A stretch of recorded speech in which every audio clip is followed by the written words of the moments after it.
Hello and welcome to today's webinar on using the DNA tools within our online tree program, American AncesTREES. American AncesTREES is, as I just mentioned, an online genealogy tree experience available on our website, americanancestors.org. My name is Ginevra Morse, the Director of Education and Online Programs at American Ancestors and New England Historic Genealogical Society. I will be moderating today's event. We are a nonprofit organization supported by our members and donors. We provide resources and expertise in nearly all aspects of family history and are pleased to offer such programming for our members and friends around the world. Our presenter for this webinar is genealogist Tom Dreyer. Tom has a bachelor's degree in business administration from Boston University and has been a genealogical researcher for the past 30 years. He assists patrons at our library and archives in Boston, provides one-on-one DNA consultations, and has given several workshops and lectures on using DNA in family history throughout New England. His areas of expertise include New England, Nebraska, Missouri, and Germany. During our Q&A portion following Tom's presentation, you may also hear from our Director of Creative Services, Creative and Digital Strategy, Claire Vale. She was instrumental in the implementation of American AncesTREES on our website and can answer some questions about access to the program as well as more general questions about American AncesTREES. So over the last decades, DNA testing has really reshaped the possibilities within genealogy. It can sometimes prove or disprove hypotheses within your family history research, augment your document-based findings, connect distant cousins, and provide new insights, even those that you had no idea were in your family tree. There are a lot of different testing companies out there and even more online DNA tools that can help you interpret your results. While we are not going to discuss kind of the basics of DNA and its specific implications in your research, we are going to talk about the tools within American AncesTREES, again, our online family tree platform. Tom will first provide you with a brief overview of that online tree platform. He will demonstrate how to upload your DNA kit results to the program and then show you how to use several unique DNA tools, including list view, segment view, triangulation view, and DNA circles view. At any point during the presentation, feel free to type your question in the panel to the right of your screen. We'll address those at the end. There is no handout for this presentation, but we are recording this event, and starting tomorrow, you can easily go back and review any of the content from the presentation on our website. All right, so without further ado, I will turn things over to Tom. Thank you, Ginevra, and welcome all of you. I'm really excited to be here with you today to talk about our new AncesTREES tools, part of the DNA section of our AncesTREE program. Let's talk a little bit about some of the features of American AncesTREES. With American AncesTREES, you can decide who can see and edit your tree. You can create multiple trees. I might have one for myself. I might have another one for my wife. You can import data from any online record into your tree using a extension called Web Clipper. You can attach documents and photos to people in your tree, and you can make videos and narration with music. I probably wouldn't do that with the free version because videos and music take up a lot of space, but you should have plenty of space for your other photos and information in the tree. And you can also share your tree on social media.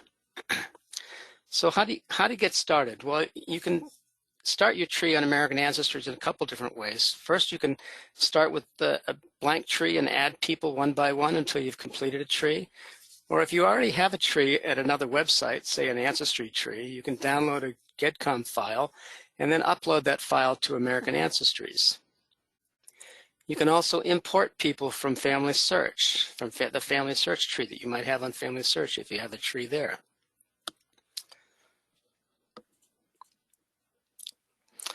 Once you've loaded your tree onto American AncesTREES, there are a couple different ways that you can access your tree. One way is through this login, which will be taken to you once you created your tree, or you can also access your tree through the main website, our main landing page at American Ancestors website has a tab which says My Trees, and you can click on that to get directly into your tree.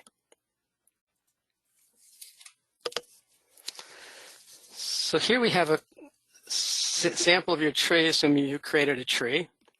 This is my tree, and as you can see, it has myself and all of my ancestors back to my great-grandparents. And I can, once I've got the tree, I can open up a main menu, which is that little red arrow on the top there. That's your indication of getting into your main menu. And when you've clicked on that little 3 bars there, that brings you to the main menu here. And as you can see, there are a number of different categories, and in addition to the DNA one. One is your tree view, which is what we're actually looking at here on the page.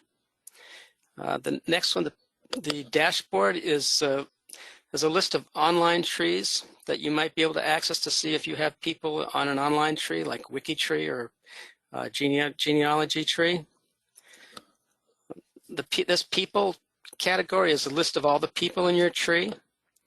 Media is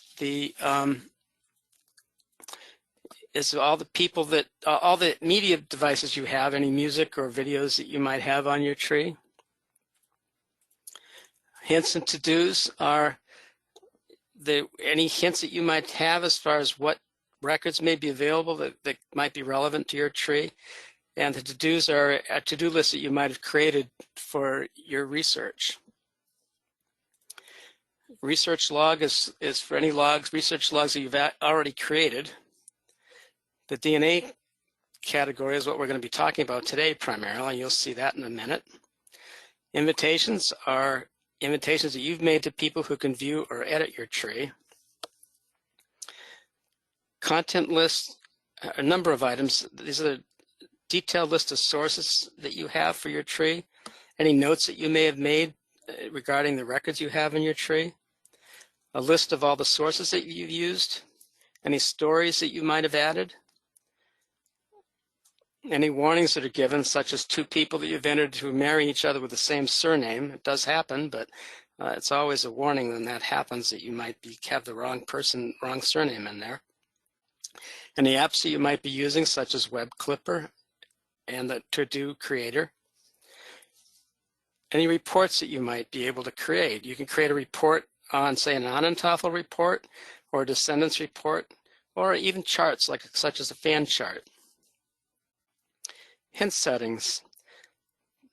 These are set for the searches for hints. So any hint you might have, you'll be able to find here.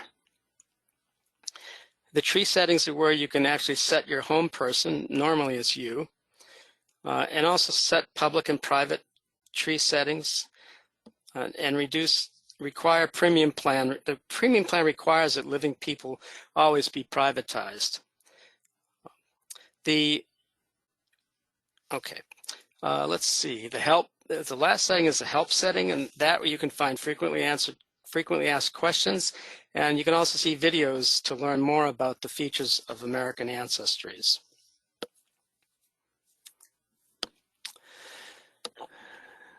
So in the tree setting, there are actually a number of submenus that you see. The first one, as you can see, is grayed out here, is the pedigree setting that you see here. There's also charts. There's a tree chart, a fan chart, hourglass chart, a descendants list, a list of all the descendants of the person that you choose, descendants burst, which is a variation of the fan chart, and the last is a McGuire chart, which is an experimental chart which you can play with when you get a chance. Oops, let's take back a second, Ginevra. Also on the charts here, you can see, for example, for Paul Martin Dreyer here, my grandfather, the little yellow stars indicates the number of sources that you've used in your tree, and the little green circle with the number in it indicates the number of hints that are available that you might be able to find more information about that ancestor online. Okay. So here's an example of the fan chart, and it's a color-coded chart. AncesTREES automatically assigns the color code based on your grandparent. So for example, Paul Martin Dreyer is my father's father, my paternal grandfather. His line is in blue, and anyone prior, older than him, is blue. His wife, my paternal grandmother, Augusta, is green, and anyone behind her is also green, different shades. On my maternal side, my mother's father is red, and my mother's mother is yellow, and going back. And this is important because it'll help us to, in our research using DNA, to determine what lines we might be able to find an unknown match on. So I'll show you that in a few minutes. We can see how that works.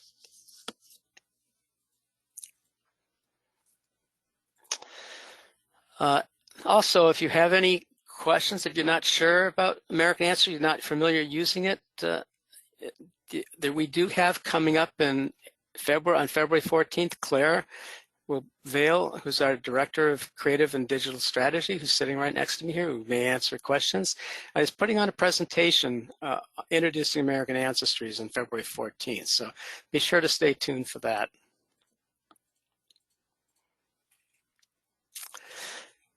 Okay, so we might as well get into the DNA beta part right now, the DNA section.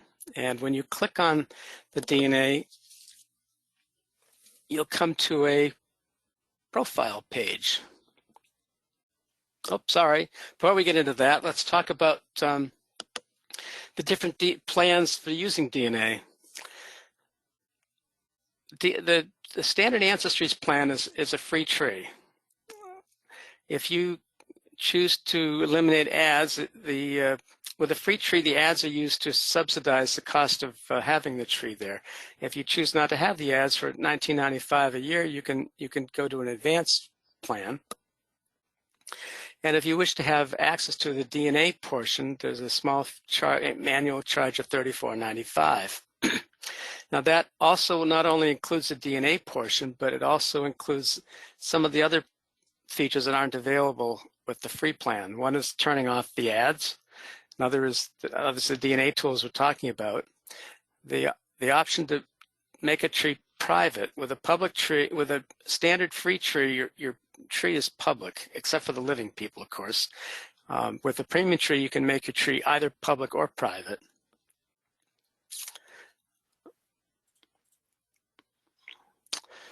So getting back to DNA, once you have purchased the premium plan and are able to access the DNA, when you click on the DNA button here, you will be able to see that a couple profiles. So you'll want to create at least one profile for your DNA account. I have two here. I could have more than two. I can have as many as I want. And when you first start, this will be blank. You won't have any profiles here when you first start. So a way to start from zero is on this little red arrow here, points to a plus sign. That plus sign is your beginning of creating a profile. And when you click that plus sign, it will bring you to creating a profile, DNA profile page. Here you'll put the source of your information, your DNA kit number, the description of the profile, and the person's name that the kit belongs to. Now, I would recommend using GEDmatch as your source information. The reason for this is that some of the other sources you can import directly from Ancestry, but the problem is that with Ancestry you can't get segmentation or triangulation data, which you can with GEDmatch. People download their data from Ancestry, and GEDmatch creates that segmentation and triangulation data from that data, but Ancestry doesn't provide it themselves. So, so the whole point of the DNA tools really is to look at that segmentation and triangulation data. So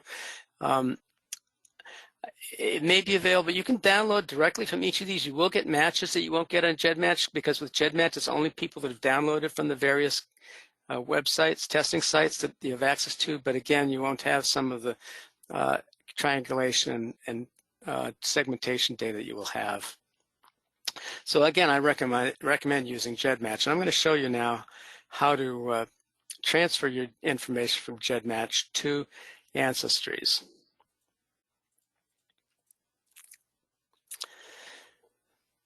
So this is what it looks like. This registration page looks like when you create your profile. Have the GEDmatch, the kit number here, the name of the person or the description of the kit. I might create an alias there or put the person's real name in. And here I'll put the person's name in. Now, when you put the person's name in here, AncesTREES automatically looks for that person in the tree, so it knows who this belongs to. And then I'll click Save down here. And Save will bring me to this page. And this page is an instruction page, basically, that tells you how to detailed instructions, how to load your DNA from GEDmatch to directly into AncesTREES. And I'll really briefly go over them quickly, and then I'll show you a little more detail how to do it. The first step, you're going to be doing this in 3 steps. So you need to download your basic data, which is the one-to-many, your segmentation data, which is a segment program from GEDmatch, and the triangulation data from GEDmatch. And we'll show you each of those. This is the first one, the one-to-many, is your basic DNA data. So you'll log into GEDmatch, select the one-to-many tool, enter your kit number, and once the report is displayed, you'll highlight the information, copy it, and then come back here and paste it to this page. And so let's take a look at more detail how that's going to happen. So these are the 3 programs you're going to need, or reports you're going to need from GEDmatch to download. Each of these will be separate downloads. There'll be 3 separate instructions like the ones we just looked at. So let's go to the next page.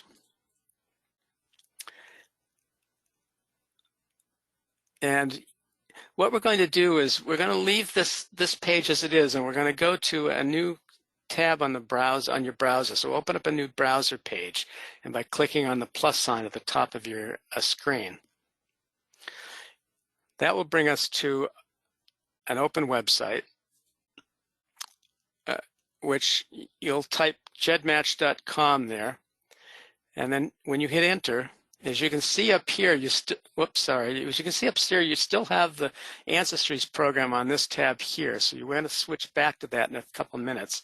But right now, we're going to work in the GEDmatch file. So once you click enter on GEDmatch, that will bring you to GEDmatch's login page. Here's the login page here. And so you'll enter your email address and your password here, and then click login.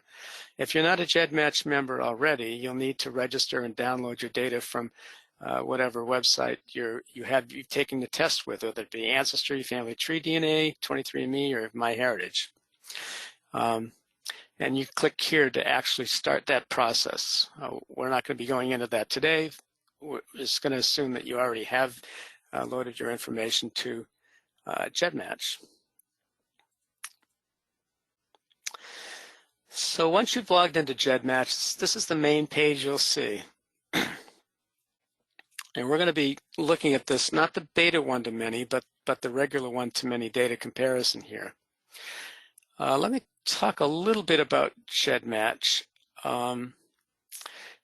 GEDmatch has a little bit of controversy. GEDmatch is a third-party website. They don't do any testing themselves, but they collect data. They collect data from test takers at other websites like Ancestry and the other ones I just mentioned, Family Tree DNA and so on. And there's been some controversy about the website because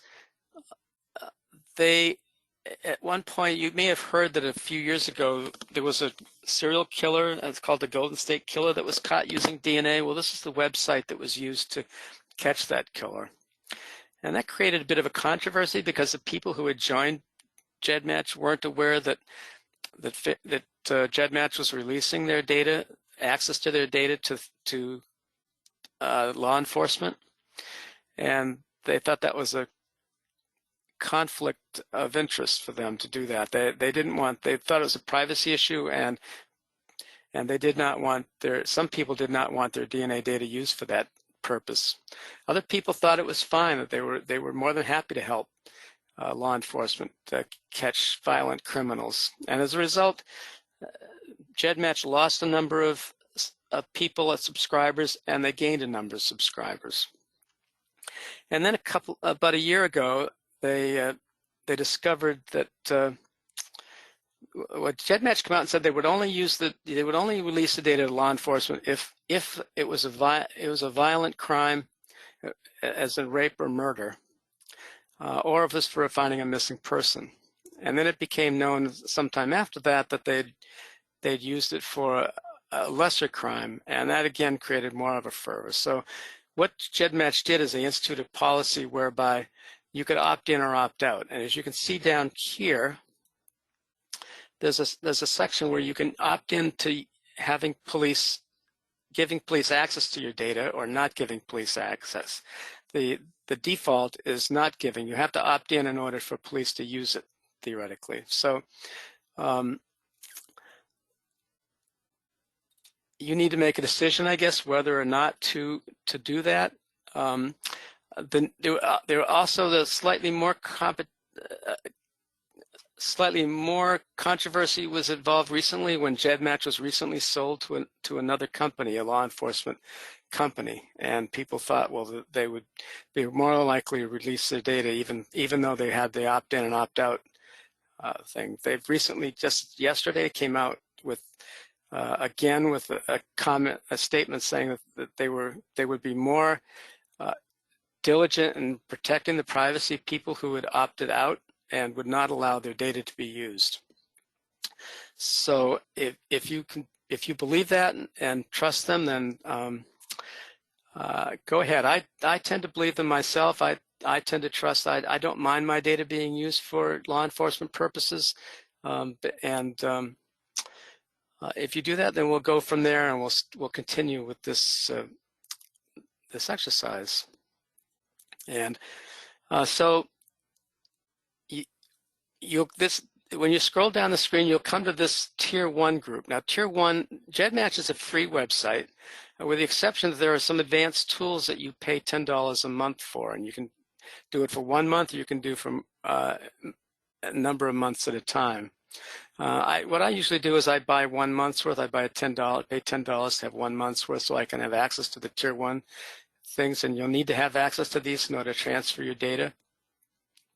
And as I mentioned earlier, the three that we're going to be using are the many DNA comparison, not the data, the segment search, which is here, and the triangulation search, which is here.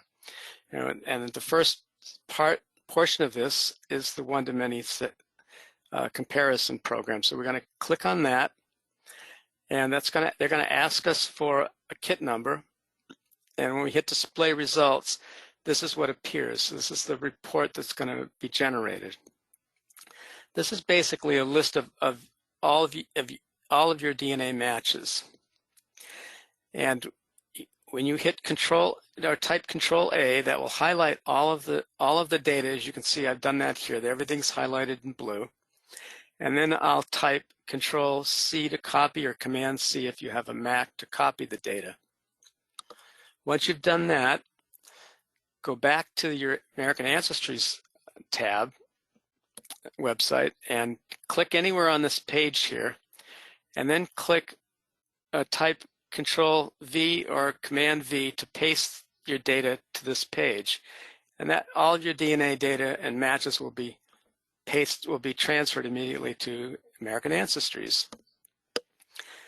Now you'll be doing this two more times, once for the segmentation segment part, and also again for the triangulation part, and the instructions are almost identical. If you have any questions about DNA and American AncesTREES, in the help section there's a DNA section that gives frequently asked questions. There's some videos and other things that can help you to become acquainted with what's available in the DNA as well, the American Ancestries. So once you've downloaded all your data, you're going to have four views: a list view, which is what we're looking at here; a segmentation view, which is here; a triangulation view here; and a circles view, which is here. And we're going to look at all of these, but we're going to start here with this view here, which is the list view. And as you can see, it gives the name of the person, it gives the total amount of centimorgans, the largest segment size, the generational distance there. As far as xDNA, if there's an xDNA match, we'll give it here with the total amount of xDNA, the largest xDNA segment, the age of the test result that was posted, whether or not, it doesn't show here, but whether or not there's a tree on GEDmatch will show here, and I'll show you on another page later on where that does appear. And then also the color coding, which I mentioned earlier.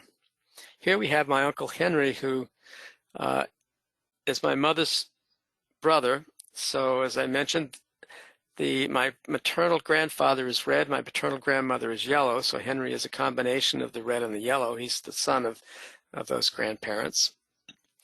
And down below Kim is on the other side of the family is my Aunt Lois, who is on my dad's side, and she is blue, which is my paternal grandfather, and green was my paternal grandmother.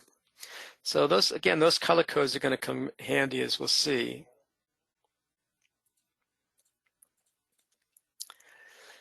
Okay, so if we scroll down the list a little ways, as an example, we'll come to Daryl here. And you can see Daryl shares 161 centimorgans with me. Largest segment size is 67, roughly, centimorgans. Generational distance, about 3 generations back to our common ancestor. We don't share any xDNA, and it's quite old. That's a couple dots there. It means that's been in the system for quite a while. And then, as you can see here, he shows as a double blue, a dark blue, light blue, meaning he's on my dad's side of the family. And on the right panel here, which we'll be able to see a little more clearly on the next slide, you'll be able to see that where he appears, this is my dad.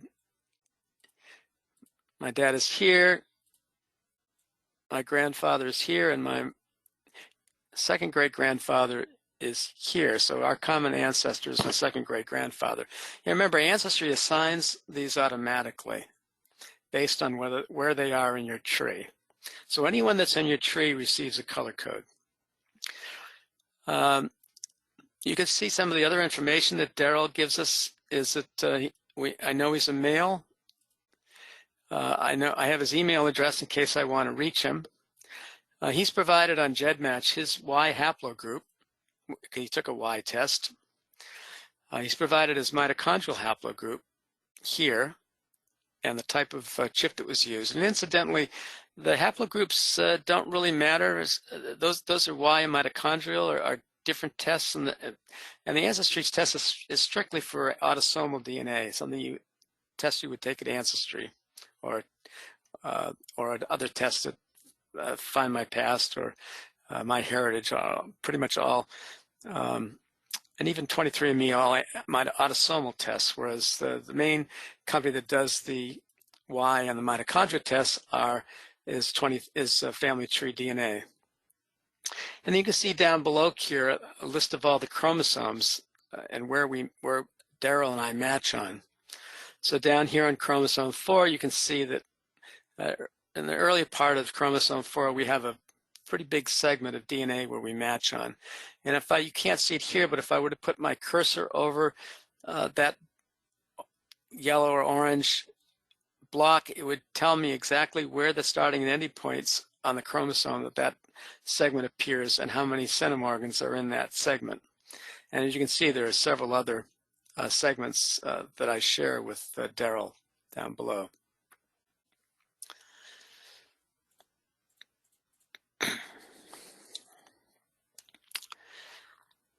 So another view is the segment view, which I mentioned. Now, this is a list view. If I click on the segments, that will take me to a segment view. And as you can see here, it's a list of all the chromosomes. Right now, it's not really doesn't show you too much. If we go to the next screen, I can show you that by clicking on the little arrow here, I can open up the data for all the chromosomes individually. If I choose just to open up for chromosome 1, for example, I can just click on this little down arrow here, and that'll open up chromosome 1 to show the segment information.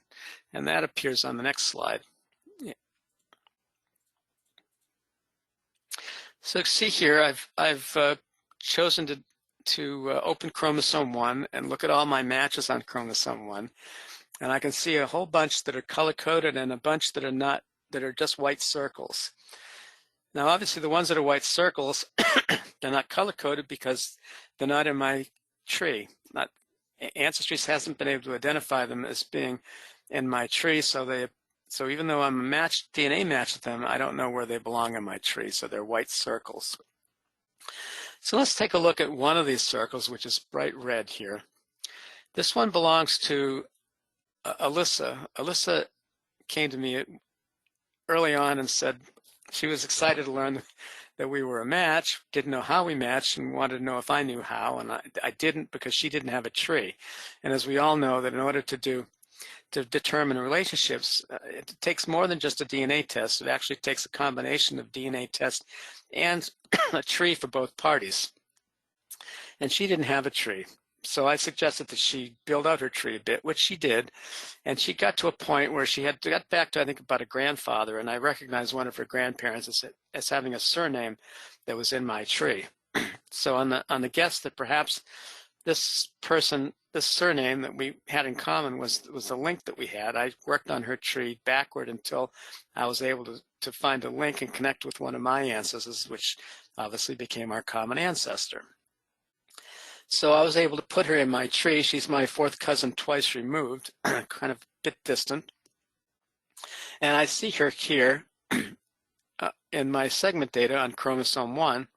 And she also there's another person next to her, is a white circle, shares almost identically the same size, same segment.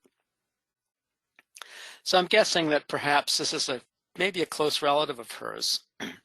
So when I go to her and I ask her if she's had anybody else, brother or another sibling or a child take a test, and she said yes, her daughter took the test. And I asked her if this person is her daughter, and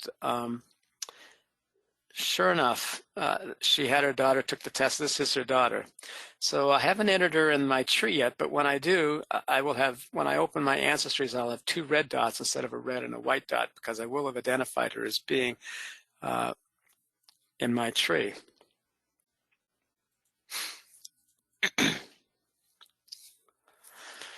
When we're ready to look at the triangulation data, oh, and by the way, down here, you can see that there's a blue one as well. So this is not just people that are related to Alyssa and me. In fact, this is everyone that's related to me. So it turns out that this blue is on my dad's side, as you recall, and this red is on my mom's side. So these two people, while they share the same spot on chromosome 1, they're not related to each other, but they're both related to me, one through my dad's side and one through my mom's side. Okay, to move on here, we'll look at the triangulation data here on the next screen. And you'll be able to see that pushing that button creates kind of a bit of a mess almost. I mean, it's a fairly large, it looks like almost like a ball of yarn. And it's a lot of circles, some of which are colored. Those are the people that are in my tree. Some of which are not colored. Those are the people I don't know how I'd identify them yet. And the trick is to try to figure out how I'm related to all these people, obviously. Now you can see that there are some people out here that are totally outside that group. There's two people there that are related to each other. They link to each other, but they don't link to any of the other people in my group here. Same with down here, there's another one of those, and over here there's another one of those. There are three people there that are related to each other, but not related evidently to the people in the middle here. My guess is that they're probably, if I took a look at these, I'd probably find that they're people that are fairly distantly related to me, and they may very well be related in some way to these people here, but because they're so far related, they just didn't get some of the DNA that would indicate that they're related to these people. So it would be probably a little, because they're probably distantly related, it's probably going to be a bit of a chore to identify those people, because none of them have colors. I don't know who any of them are. So in any case, what I try to do generally is try to take one of these people, maybe, let's say Alyssa, for example, here in red, and drag her out. I'll left click her on the mouse, and I'll drag her out of the circle here to try to separate her from the other people. So here I've done that, and I've also done that with a couple other people in my tree as well. So I've got down here, I have on my, this is on my mom's side, as we saw earlier, she's red. And on here I have a cousin on my dad's side, a first cousin once removed, and she's the last person I clicked, so she appears over here in this panel, so you can see where she is in my tree. And down here we have somebody else on my dad's, so this is on my dad's side, he's blue. But if we go back here to the green here, I can see that, well, Alyssa only has, looks like she's only related to maybe one or two people here in the tree. On my dad's side, Dorothy here, my first cousin once removed, seems to be related to a lot more people. She's more closely related to me, so she's gonna be related to a lot of other people who I don't even know who they are. I see a lot of white circles here that she's related to that I have yet to put in my tree. I don't know who they are. So now I've got a way perhaps of trying to figure out how these people here are related. I already know that since they're related to my first cousin Dorothy, that they're on my father's mother's side, and that's a good start. But part of the problem is this is still quite a large ball of yarn here. It's really hard to try to pull these people out from the main group, because a lot of these people aren't even related to each other. So let's kind of go another slide down. And before we do that, let's go to the circles view. We'll take this. So that's the triangulation view. Let's look at the circles view here. That's on the next slide. And the circles view has a list of all the people that match me. As you can see, the little gray thing around the outside of the circle, those are the names of all of my matches. And they tend to be in groups here. So for example, as I mentioned, my mom's side was yellow and red, which turns out to be, from my uncle, turns out to be a combination of two, which is orange. And so this orange are all on my mom's side, basically. So all the people that connect with my mom are orange.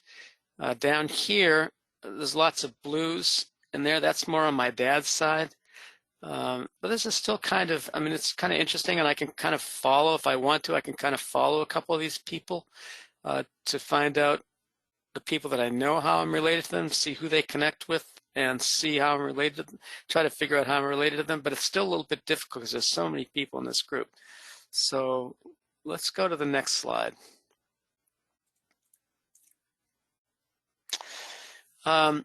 Here's a magnified section of that circles view, and you can see here's my Uncle Henry I was mentioning, who's kind of orange, the son of my grandfather's red, and my mother's mother's yellow. And this, as you can see, if you follow all these lines here, you'll be able to see who they connect with. And a lot of these people that connect with are going to be people like here. There's a bit of an orange line here that comes to this person, so I know it's on my mom's side because this person connects with my uncle on my mom's side. So that's helpful, but again, this is a huge circle, a lot of people in it that aren't related to each other. Let's try to narrow this down a little bit. So let's go back to Alyssa here, and when I click on her again, her information will appear over here. I need to click on her before I do anything else with her. And then what I can do then is go up here to this big red arrow on the upper right is like, it looks like a CBS eye almost. It's an eye there. That's a tool that is basically the same as Ancestry's shared matches or family tree makers in common with. So clicking on this will allow me to view other people that Alyssa and I are both related to. So when I click on that, it comes up with a filter thing here, and I can filter my matches with Alyssa based on the size of the match. If I want to eliminate some of the people that are as low as 7 and want to increase it to say 10 or 15, I can move that slider up here. Or if I want to take someone and eliminate people who are maybe a lot closer to me, I can maybe take this slide here, the maximum slide, and move it down from 3588 to, I don't know, maybe 2000 or something here and eliminate those people. I'm going to leave that the way it is for now. But what it's telling me, since I clicked on her name, what it's telling me now is I have a total, Alyssa and I have a total of 4 matches in common. And so when I click on the Save button here, that will give me a list of the 4 people who are in common. I'm not including me, but does include Alyssa. And the 3 people are not a big surprise to me, that my brother Jim, his daughter Chrissy, Alyssa herself, and NPK, who I now know is Alyssa's daughter. And again, once I put her in my tree, she'll have a red mark over here as well. So this kind of gives me this is a shared match list, so I can go through this. This is a very small list, so it's not really helpful to me except in identifying NPK. But let's take a look at, let's take a look at another presentation of that data in the segmentation side. And now we have a segmentation. This is only those 4 people basically and how they match. And here's NPK again here. And these are my brothers and his daughter. And interestingly, he has two other daughters, I think, that are on GEDmatch that have taken the test, but they don't match Alyssa. And the reason they don't match Alyssa is because she's fairly distant, and that DNA that my brother and I share with Alyssa never got passed down to his 2 other daughters, so they don't match Alyssa here. As well as my other brother took the test, and he's not a match to her either. So that would explain, because she's so distant from me, he just didn't get the DNA from her to match. And that's another good reason why you should have numerous people in your family take the test, because your brother or an aunt or another relative may have DNA that you didn't get, help you do your research. And I can do the same thing, look at other, and in this case, it turns out that Alyssa only has matches all of us on chromosome 1. That's only one segment pretty much, and that's it. So if I would go to chromosome 2 through 22, there wouldn't be any data for Alyssa on any of those. I know that, and we could tell that based on the chart earlier on the right-hand side over here when we were looking at her individual chart where she shared DNA with us. It was only on chromosome 1. We can also take a look at the triangulation view here. Look at the same data in a slightly different way. And this is Alyssa here. It doesn't give her name here, but it highlights her as a black circle, and it shows her over on the right here as being the person who's highlighted. And it shows my niece Chrissy, my brother Jim, and Alyssa's daughter, NBK. So, and then we can look on the next slide, we can see the same results in the circle diagram. And as you can see, by having taken out the other several thousand people that were my matches and only showing matches that were common to Alyssa, we've narrowed that down quite a bit. And I tend to prefer myself in using this data. I tend to prefer the triangulation view rather than the circle view, because I can manipulate the triangulation view a little bit more. I can pull that dot around a bit, which I can't really change this view at all when I'm looking at it, whereas I can with the triangulation view. Okay, let's take a look at somebody on my dad's side. This is DR again, Dorothy, my cousin first once removed. And we'll look at her in the same way. We'll kind of narrow down our common ancestors. I'll click on this shared match button again up here and see who we match. And the next slide shows me that I'm going to leave these minimum and maximum the way they are. And it shows me that I have a few more matches in common with Dorothy than I do with Alyssa. There are 32 people that match both of us. Actually, she's probably one of the 32. So I'll click Save here, go to the next. That'll bring me back to the list view page, and I'll be able to see a new list of just the 32 people that we match. And as I'm reviewing this list, I see again most all these people are people that I'm fairly closely related to here. I know who they are. They're in my tree, so they all have color codes. There are a bunch down here that aren't. I can see that if I want to look a little more closely at FNS here, it looks like he does have a tree here. And I can go to GEDmatch and kind of look through his tree to see if I can figure out who our common ancestor is in his tree. But anyway, in any case, I'm looking at Dorothy right now. So let's go to the next slide and see the triangulation view. And here I've pulled out from the main group here. I pulled Dorothy out, and I've pulled my Aunt Lois out, who's her first cousin, to try to get a little better picture of how people are related here. And I can see there are a bunch of people. There's somebody here, and somebody here, and these people here and here that are all people that I haven't been able to identify yet. But one thing I know now is they're all in this part of my family. They're all on my dad's mom's side. So if I'm doing research now, I'm going to concentrate on my dad's mom's side because I know that's where the common ancestor is. So I've eliminated 3/4 of my tree in my search. I've concentrated on just the 1/4 that's my mom's mom's side. So that's pretty helpful to me. So I'll look for other information. Sometimes what I'll do is I'll look, obviously I'll look for trees first to see if they have a tree online or somewhere that I can find.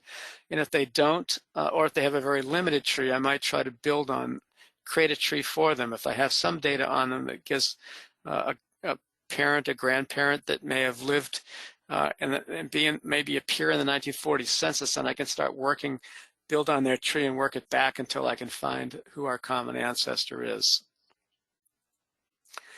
In the next slide, I took this, manipulated again. This is what I mean about pulling these things around. I can get a list of I can look at different people here. So I can see Sean over here, and this M650 here, this RCL here, and I can see that these people are all related to my first cousin, and most of them are related to Lois as well, my aunt on my dad's side.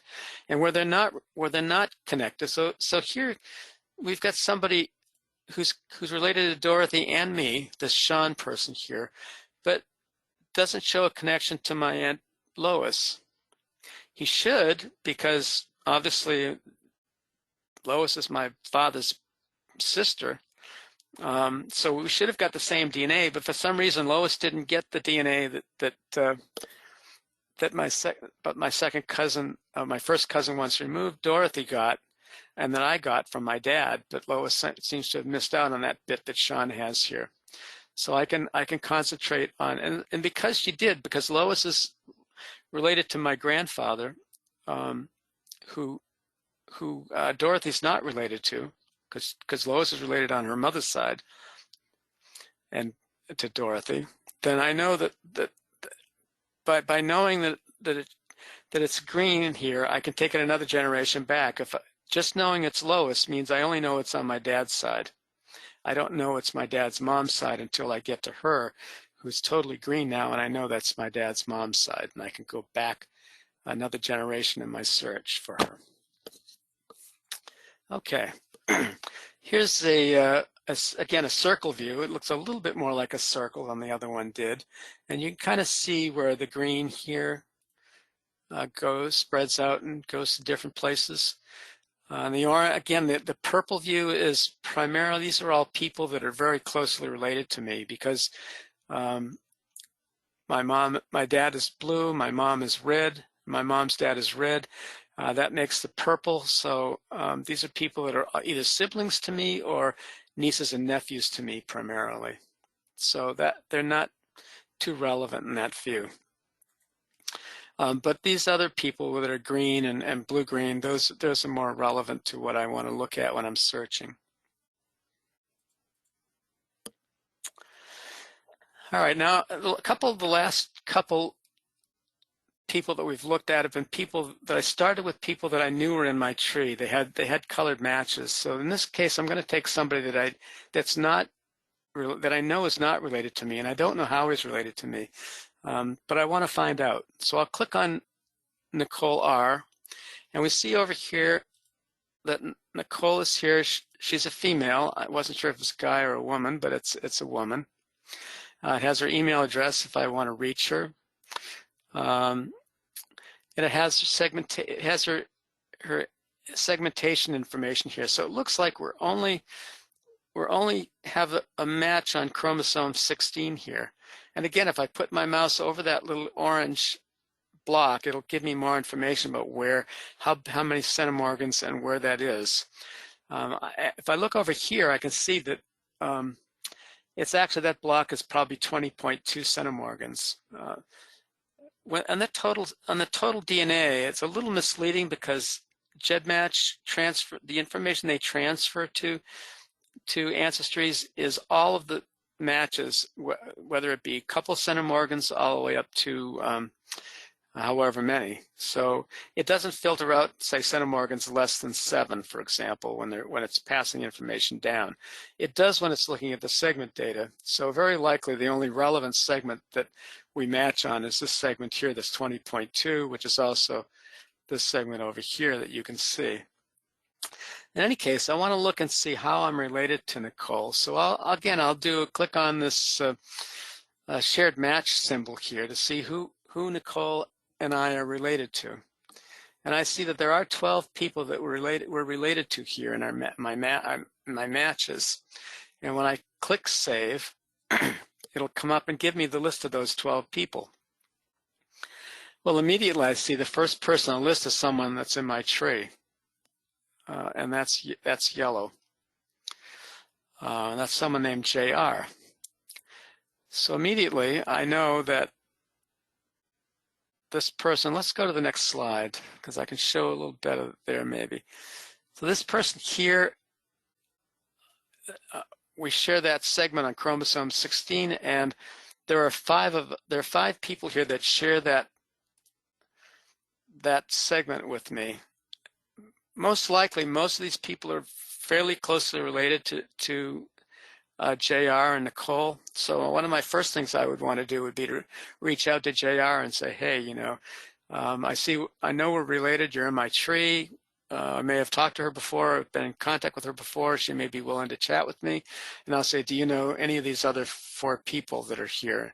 And there's probably a fairly good chance she knows who they are. They may even be very close relatives to her.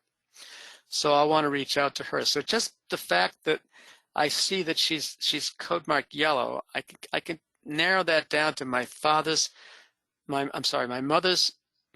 family. So our common ancestor is going to be my great-grandparents on my mom's side, my mom's side, I should say, or further back, most likely further back because these are fairly small segments. And I can look at that in the triangulation view here, and what I'll want to do here is take this yellow one here, this JR, and pull that out, which I can see on the next slide. And I've done that, JR here, and I've pulled out my Uncle Henry here, which I mentioned earlier. Uncle Henry is my uncle on my mom's side, so he's orange. But JR is further back. If just knowing Henry is related to Nicole here, which he is, helps me to know that it's on my mom's side. But the fact that Nicole is also related to JR tells me not only is that on my mom's side, it's my mom's side. So I can go back a whole nother generation and weed out another group of people, again narrowing it down to a quarter of the people I wouldn't have searched before. And here you can see the circle view for that as well. And again, if I clicked on this is JR here. If I clicked on her name here, this over here, this would have shown up with all of her information. Evidently, when I created this slide, I just created it before I clicked on her, and as a result, it said no kit selected. So that gives you kind of a basic view of how to use the Ancestry DNA tools. The benefits are, as you can see, there's a graphic representation, really adds insight into your matches. Really none of the information that was transferred to GEDmatch is any different than what GEDmatch has. It's just that AncesTREES uses that information in a different way to be able to provide insight into your matches. And it can also, as we've seen, reveal kinship connections. I can see more closely how those people are related to me, that they're on my mom's side, rather than just knowing that they're related. It can help me identify an ancestral line, which I did, and I can narrow in on possible connections in that way. And it can point me toward potential research avenues for unknown lines. As you can see that Nicole, I had no idea how she was related to me, but I immediately clued into the fact that she was related on that particular line of my mom's family. And that concludes.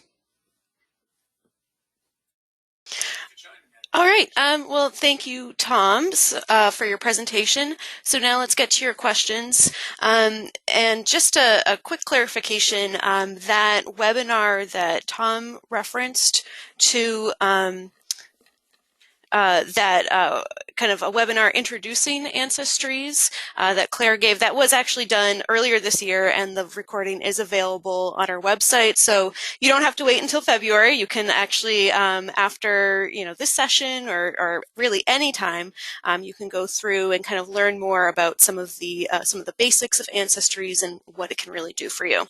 So a first question for Claire, actually, as I said, is was really instrumental in kind of launching this program, getting it on our website. So a few questions for you, Claire. Judith asks, so if you are starting a tree or actually importing a GEDcom file into AncesTREES, do the sources that are listed in that previous tree, does that come over into AncesTREES? Hi there, everybody. Yes, it does, is the answer to the question. So the source data will come with the GEDcom file. What will not come with the GEDcom file is any media you have. So if you're using another tree and you have photos or videos, those won't come over, but the source data will. Great, thank you, Claire. And another question for you. So, Tom talked about some of the different plans. There's a kind of a free version, and then there's all the way up to the premium version, and that's where the DNA tools reside. You have to have a premium membership. So Jerry asks, when my premium membership expires, will my private tree status automatically be made public? So let me have the question one more time to make sure I answer it completely. So if you do sign up for that premium membership, if that expires and you don't renew, what happens to your tree? Does it disappear? Does it automatically become public? Basically, what happens if your subscription does expire? Thanks for that. That's a great question. So the answer to that is that we hold on to it for about a year currently, although my recommendation obviously is that if you don't have plans to renew your subscription, at least within a few months, what you want to do is download a GEDcom file. So that's very, very easy to do. And you just follow the instructions either that you can get through the help section of American Ancestries, or you can find it yourself through the navigation, how to download that GEDcom file so you have your tree intact. Now you can do that at any time.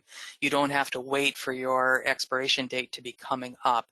But to directly answer the question, we're not going to get rid of it right away. It'll be held for you, and you'll still be able to access it through your guest account. So when you have a guest account on AmericanAncestors.org, you really have it for life. And so we're never going to cancel your access. So that's how you access your tree. So if you are, regardless of what level membership you have with American Ancestors, so you can be a guest, paying member, and there's many different levels of being a paying member. You have your premium tree subscription, which is really independent of your membership subscription. So let's say that you're an individual level member, you've bought a $35 a year premium subscription, and you don't want that premium subscription after a year, you can still log in as a guest and download that GEDcom file from your premium tree. Thank you. And a few questions for Tom. Actually, a few people have asked this. Where do you get the GEDmatch kit number? Where do you find that in GEDmatch? On the one-to-many report that you generate with GEDmatch, it'll have the kit number on the left-hand side. Okay, sounds pretty easy. And also, if of course, people might take tests with multiple companies, Ancestry or 23andMe or Family Tree DNA, and upload that to GEDmatch. So if you have tested with multiple companies and you've uploaded all of your results from all of those companies to GEDmatch, does that change the process at all? When you're bringing something from GEDmatch into AncesTREES, do you have to do it more times, or is it kind of compiled into one download? Yeah, no, if you've taken tests at multiple companies, the results from each company is going to be fairly close. I mean, they're not totally identical because they all may use one chip, one may use another chip, and analyzing that data, but by and large, the results are very, very similar. So you're only going to want to take the results from one of the companies and download. You might want to take the Ancestry and download that into GEDmatch, or download that if you have several on GEDmatch, one from Ancestry, one from MyHeritage, etc. It doesn't matter. Just pick one of them and download one. Don't download more than one of them. That won't help. And also, John asks about Y-DNA. So if you have taken a Y-DNA test, can you upload that information to GEDmatch and then bring it into AncesTREES, or is it just kind of its own thing and you can't necessarily bring it into AncesTREES? Yeah, Y-DNA is like an autosomal DNA is kind of like apples and oranges. I mean, they don't match. The Ancestries is specifically for the autosomal DNA, not for the Y-DNA. So the Y-DNA really isn't going to be useful for the Ancestries program, at least not at the current time.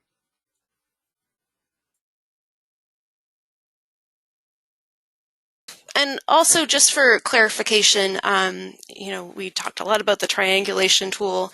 What, in this context, what exactly does the term triangulation mean? Well, in this context, the word triangulation really means the at least three people that are related to each other through DNA in the same segment, basically, right? Yeah, I think that's that's clear that it's kind of taking information from your DNA matches and also shared. I would imagine shared segments too, and then showing you different ways of kind of triangulating those connections based on the shared centimorgans and on what segments. So I know that we have a lot of questions, some more general to DNA, DNA tests, what information DNA can give you. I do want to also point you to a few webinars that we've done in the past, which are available on our website. Those recordings are freely available, so you can always go back and learn more about DNA in general, as well as I mentioned, the AncesTREES program. And we do these webinars on a monthly basis, and we've been doing them for several years now, and all of those recordings are archived and available on our website. So you can really spend several days, maybe several weeks, looking through some of these recordings and really advancing your family history research. So I know that we didn't get to everyone's question today. We are unfortunately out of time, but if you have questions, you can certainly look at that help section of AncesTREES, look through some of the other recordings and webinars that we've done in the past. You can also reach out to us directly. So if you are, still kind of stuck with just kind of how do you interpret your results, you might want to schedule a consultation and talk to one of our experts, or you can also hire our research services team, and you can learn more about those services on the emails that you see on your screen now. And also, I just want to thank you for joining us today. As you leave the event, you'll have the opportunity to fill out a survey and give us your feedback. As we continue to expand our webinars and online offerings, any and all feedback is extremely helpful and appreciated. And if you'd like to access more how-to resources or learn about upcoming online educational programs, please visit our online learning center at americanancestors.org/education. I hope to see you at our online programs in the future. Happy holidays, and we'll see you in 2020. Goodbye for now.